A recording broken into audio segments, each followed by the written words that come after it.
नमस्कार साथियों, मैं आपका दोस्त मोटिवेशनल स्पीकर डॉक्टर उज्जवल पाटनी। वो कौन सी एक कला है जो हमारे भीतर ना हो तो पूरी पर्सनैलिटी कमजोर हो जाती है? वो कौन सी एक कला है जिसकी बदौलत लोग आपको याद करते हैं? वो कौन सी एक कला है जिसकी वजह से लोग आपको प्यार करने लगते हैं, आपको मौके देते हैं, आपके साथ काम करना चाहते हैं? वो कौन सी एक कला है जो जीरो कॉस्ट है? वो कौन सी एक कला है जिसके लिए किसी एसेसरी, किसी स्टाइल की जरूरत नहीं है, फिर भी आप लोगों के दिलों में उतर जाते हैं? दशकों से, सदियों से जिस एक कला को दुनिया की महानतम कलाओं में गिना गया है, वो कला है बातचीत की कला, द आर्ट ऑफ कम्युनिकेशन। आगे बढ़ूं और बातचीत की कला आपको सिखाऊं, उसके पहले मैं ग्रैंड अनाउंसमेंट करने जा रहा हूं। दुनिया के सबसे बड़े म्यूजिक ऐप स्पॉटिफाई ने उज्जवल पाटनी शो को एक बहुत महत्वपूर्ण काम के लिए चुना।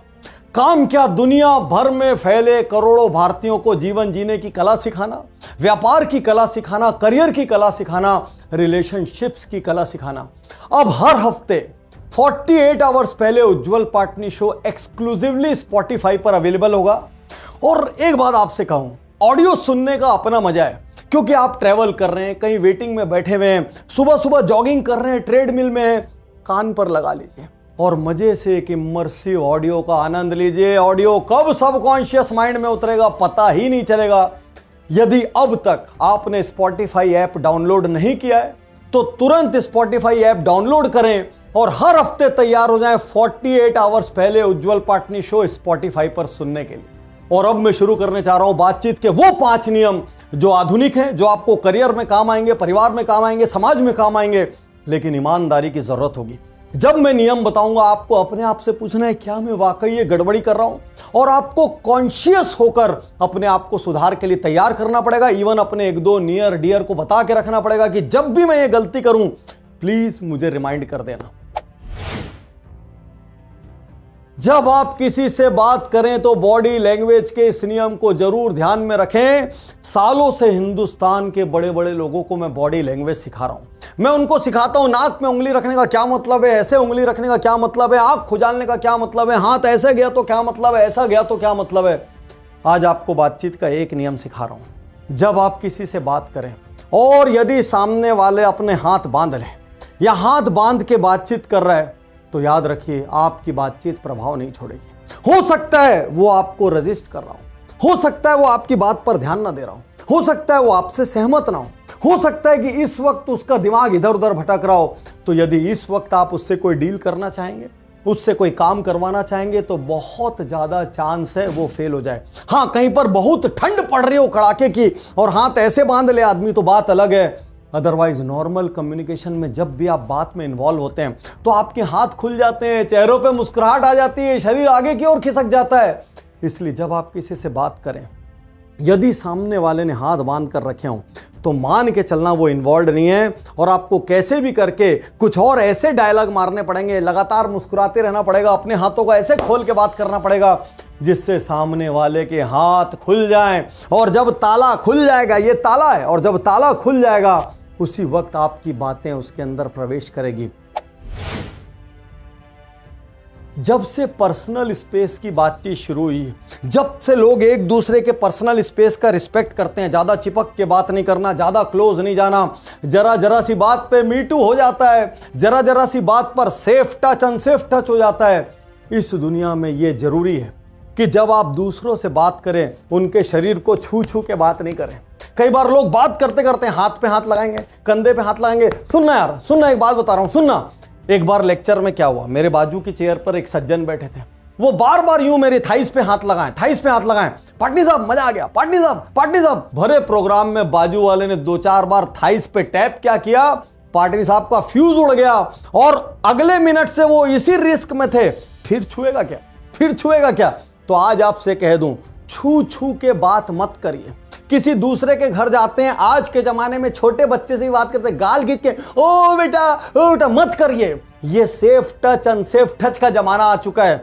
दूर से बात करिए, पर्सनल स्पेस की रिस्पेक्ट करते हुए बात करिए, नहीं तो आप कितनी भी अच्छी लाइनें मुंह से क्यों ना बोलें, यदि आपने अनचाहे टच किए, बार बार सामने वाले को छुआ, वो आपकी बातें तो भूल जाएगा और उस टच के इरिटेशन को मेमोरी में रखा रहेगा और अगली बार आपको कभी बड़ा मौका नहीं देगा और आपके साथ काम नहीं करना चाहेगा।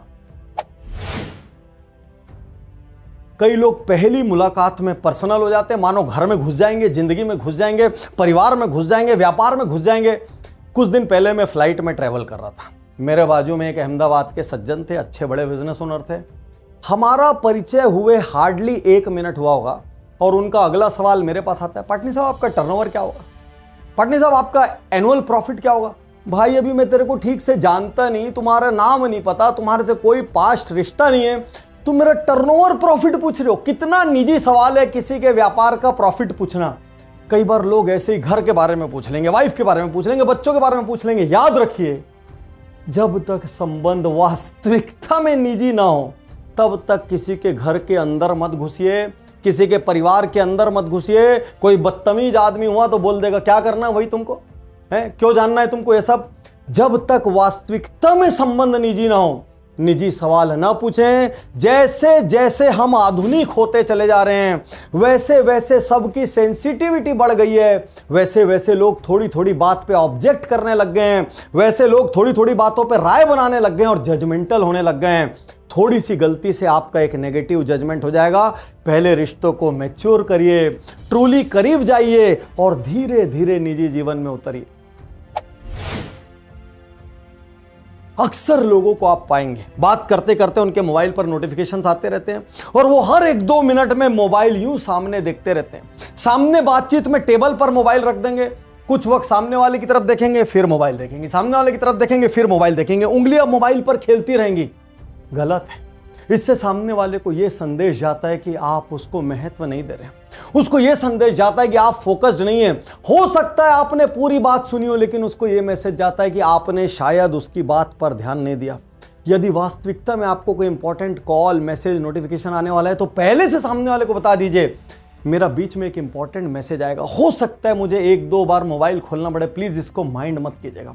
सामने वाला वेल इन्फॉर्म्ड रहेगा, वो आपकी तारीफ करेगा उल्टा इस बात के लिए और माइंड नहीं करेगा। याद रखिए, बातचीत के बीच में बार बार मोबाइल जब आप खोलते हैं, लोग थोड़े दिन बाद आपसे मिलने की जगह यह बेहतर समझते हैं कि आपको फोन लगा लिया जाए। और आज का आखिरी नियम, आधुनिक बातचीत की कला का सबसे दमदार, सबसे पावरफुल, सबसे सीक्रेट नियम, ऐसा नियम जो बिल्कुल लास्ट बॉल पे जीत दिलाने वाला छक्का है, वो बताऊं उसके पहले आपको इस बुक से मिला दूं। यूं तो अधिकांश लोग इस बुक के बारे में जानते हैं। मेरी पहली कृति थी सफल वक्ता सफल व्यक्ति।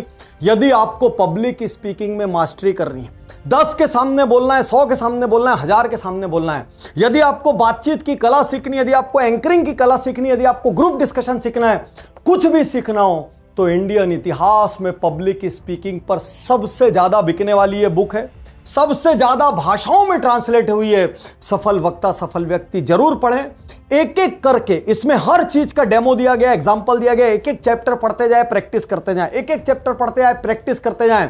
इस बुक के बाद आपको पब्लिक स्पीकिंग के लिए किसी और चीज की जरूरत नहीं पड़ेगी। नीचे कमेंट बॉक्स में लिंक दिया गया है, लिंक पर क्लिक करें, ये बुक लें। और यदि आप आज तक पब्लिक स्पीकिंग से या कम्युनिकेशन के नाम से घबराते रहें, समझिए सफल वक्ता सफल व्यक्ति आपकी सबसे बड़ी दोस्त बनकर आपको इस दिक्कत से निकालेगी। हर बातचीत का अंत ऐसा करें जिसमें तारीफ हो, पहली क्लोजिंग। क्यों? क्योंकि तारीफ ही एक ऐसा इमोशन है जो फ्री है, जिसको आदमी कभी नहीं भूल सकता और जिसकी भी तारीफ करो उसके चेहरे पर यूं मुस्कुराहट आ जाती है। तो हर बातचीत के अंत में पहली क्लोजिंग क्या होगी? पहली ऑफलाइन क्लोजिंग, यानी कि फेस टू फेस क्लोजिंग।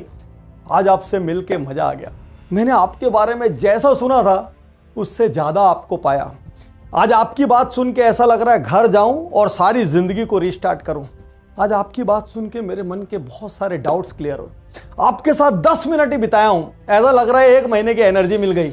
इस तरीके की कोई भी ऐसी लाइन जो सामने वाले को गुदगुदा दे, खुशी से भर दे और वो आपको याद रखे। क्योंकि इंसान सिर्फ 2 चीजों को याद रखता है, जब कोई उसकी बढ़िया तारीफ करता है और जब कोई उसकी बढ़िया बुराई करता है। तो बढ़िया बुराई बातचीत की कला में बिल्कुल क्रॉस है, लेकिन बढ़िया तारीफ हर इंपॉर्टेंट बातचीत की पहली क्लोजिंग होनी चाहिए। लेकिन पाटनी साहब आपने तो डबल क्लोजिंग बोला था। दूसरी क्लोजिंग क्यों? क्योंकि हो सकता है 1-2 दिन के बाद वो आपको भूल जाए, हो सकता है आप उतने पावरफुल नहीं हो सकता है आप उतने रिसोर्सफुल नहीं हो सकता है आप उतने बड़े ना हो कि वो उस मुलाकात को याद रखे, हो सकता है उसकी और भी बहुत सारे लोग तारीफ करते हो। तो फाइनल सिक्सर मारने के लिए, उसके दिलो दिमाग के अंदर घुसने के लिए उस दिन या अगले 2-3 दिन के भीतर या अगले 1 हफ्ते में एक व्हाट्सएप जरूर भेजें। वही व्हाट्सएप जो बीमारी है, वही व्हाट्सएप इस वक्त सबसे बड़ा एसेट होगा। और लिख के भेजना, सर उस दिन आपसे छोटी सी मुलाकात हुई थी, अभी तक मैं उस मुलाकात को भूल नहीं पाया हूं, अगली बार ऐसे मौके का मैं इंतजार कर रहा हूं। या आप लिख के बोलेंगे, सर आपने उस दिन बात बात में एक छोटी सी सलाह दी थी, उससे मेरी जिंदगी की बहुत बड़ी समस्या हल हो गई, सिर्फ थैंक्स कहने के लिए मैसेज किया। याद रखिए, पहली क्लोजिंग में आपने तारीफ की, फिर 2-4 दिन बाद जब सामने वाला उस बात को भूल चुका है, उसके बाद जब आपका व्हाट्सएप उसको जाता है, उसके अंदर आप अंकित हो जाते हैं, छप जाते हैं, क्योंकि 99.99% लोग ऐसा नहीं करते।